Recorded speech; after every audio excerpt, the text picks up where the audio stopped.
அப்பா, உங்க அப்பா நம்மளெல்லாம் விட்டுட்டு ரொம்ப சீக்கிரமாவே சாமி கிட்ட போயிட்டாரு. அப்ப எனக்கு சின்ன வயசுதான். நீ என் கையில குழந்தையா இருந்த.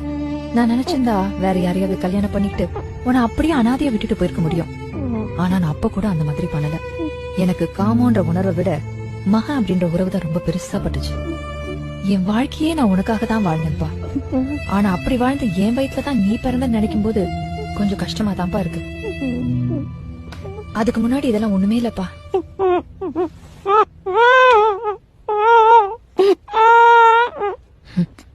அந்த குழந்தைய பெத்தவங்களுக்கு இதுக்கு மேலேயே வலிச்சிருக்கோம்லப்பா. எல்லாரும் சொல்றாங்க குழந்தைங்களுக்கு குட் டச் பேட் டச் எல்லாம் சொல்லி கொடுக்கணும்னு. ஆனா ஒரு வெறி நாய் ஒரு குழந்தைய கடிக்க வரும்போது அந்த குழந்தைக்கு குட் டச் பேட் டச் எல்லாம் எப்படி தெரியும்? பயம்தானே வரும்.